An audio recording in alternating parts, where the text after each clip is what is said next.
Hello and welcome back to Spartan Student version 9. Today we're going to be going through tutorial 10, which is called Biomolecules. So as always, you'll head to the Activities menu, you'll click Tutorials, and then you'll select the 10th entry in this list, Biomolecules. So go ahead and click that to open the tutorial PDF. I already have that open, so we're going to go ahead and get started as usual. So we're going to open the model kit by clicking New Build and switch this from organic to the Peptide builder. So you'll see here we just have glycine selected, but we're going to look at some structural motifs in proteins.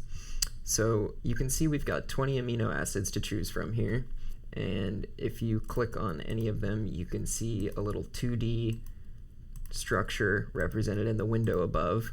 And if you click Sequence and were to click these, you can see that we're actually making a sequence. So I'm just going to go ahead and click those 10, and we're going to add that structure to the document. Now I'm going to click Terminate, and that'll just close the open valences on the end, so this carbonyl will get another oxygen, and this nitrogen out here is going to turn into an ammonia. Okay. So next we're going to go to the model menu and click tube, and then we're going to toggle hydrogens off, and last we're going to put hydrogen bonds on.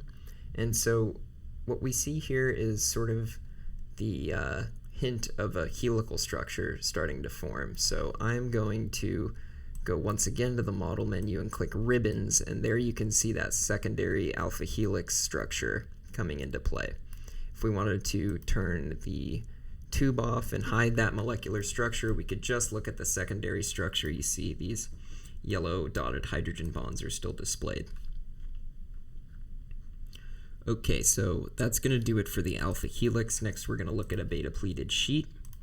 So all I'm going to do is switch this from helix to beta pleated sheet, and we are going to add this structure to our document. So using the same 10 amino acids, you can see how the secondary structure is quite different when you go from a helical structure to a beta pleated sheet structure. Now what I'm going to do is, first I'm going to terminate this, then I'm going to click model and do the same as we did before. I'm going to toggle hydrogens off, switch the model to tube, and then I'm going to go to ribbons, and you can see this secondary structure displayed. If I wanted to hide the molecular structure as we did before, you could just take a look at this beta pleated sheet, this secondary structure, as a ribbon, or add your tube back. So let's close out of these, and let's go ahead and take a look at some real life examples of proteins.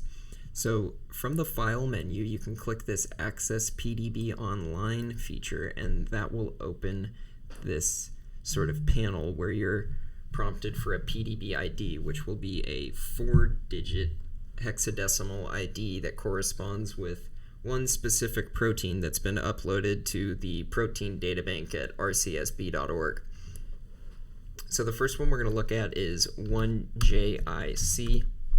So I just type that in and hit enter or the return.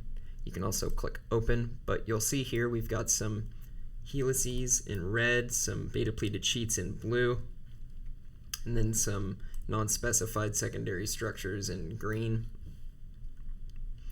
Now if I were to go to the model menu and turn hydrogen bonds on, you can see how this structure is stabilizing itself. So we've got the hydrogen bonds holding these beta pleated sheets in this structure, and as well down here with this structure, and then you can see some hydrogen bonding going on that sort of stabilizes the helix as well. Now I'm going to close out of this structure and load in a new protein. So we're going to add an enzyme actually, which is 1A3F, and take a look at this sort of 3-strand enzyme.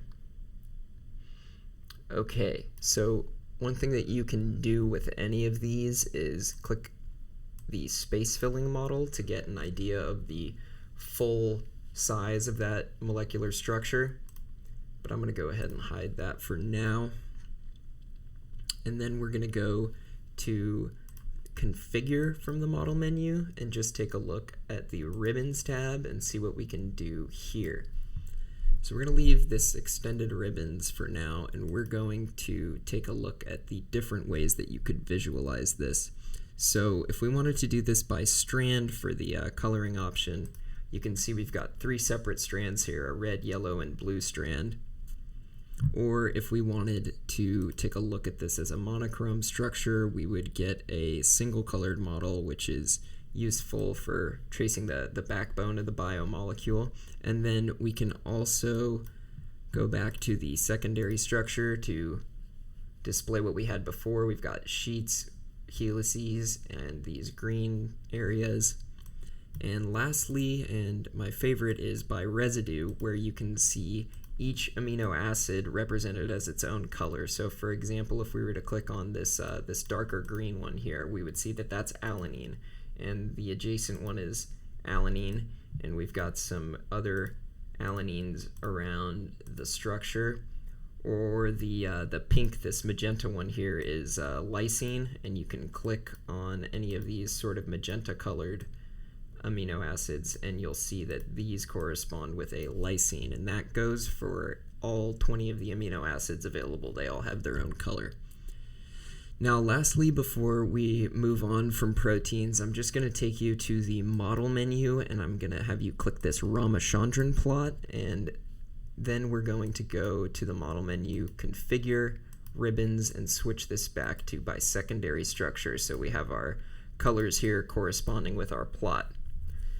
Now the Ramachandran plot, it gives each point has the dihedral angles between a pair of amino acids, which are called the phi and the psi angles. So you'll see a cluster of red right here with the helices, and then you'll see a cluster of blue up here, which represents the beta-pleated sheets, and then sporadically throughout the plot you'll see these various green points, which represent one of these unspecified secondary structures. Alright, so that's going to do it for proteins and peptides today. We're going to move on to nucleotides and DNA. So I am going to switch to the nucleotide builder, and you'll see we have adenine selected. We've got our 4 nucleotide bases: adenine, guanine, thymine, and cytosine. So just like before with the peptide, what we can do is switch this to sequence by toggling that box, and then we can generate a random assortment of nucleotides. Alright, so that should be good enough. I'm going to double click on screen to insert this DNA, and I'm going to hit center and just zoom out a bit. Alright, so we've got this big DNA structure. I'm going to turn hydrogen bonds on, and you can see in the center of this we've got all of the different base pairs hydrogen bonded to each other, which sort of holds this double helix together. Now I'm going to toggle hydrogens off. I'm going to switch this to tube, and this is starting to look a little bit more like your typical alpha helix, your typical double helix for DNA. And you can see those base pairs holding the whole structure together. Now if I were to click ribbons, you would see your typical double helix DNA there.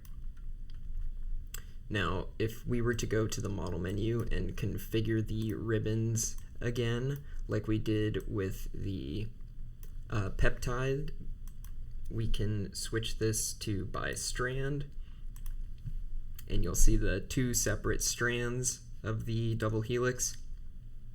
Or we can switch this to by residue, and instead of representing the amino acids, this time it will represent your nucleotide bases. So we've got blue for our adenine, we've got green for our guanine, we've got yellow for our thymine, and we've got red for our cytosine. So if I were to visualize this and click any of these, you'll see that it corresponds with nucleotide T, thymine, or G, G, guanine.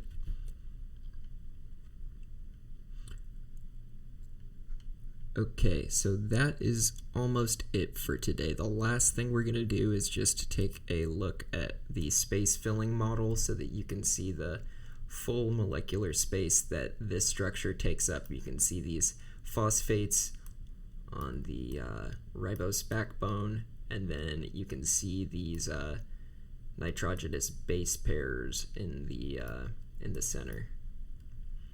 And creeping around the outside, you'll see the secondary structure with the double helix ribbons.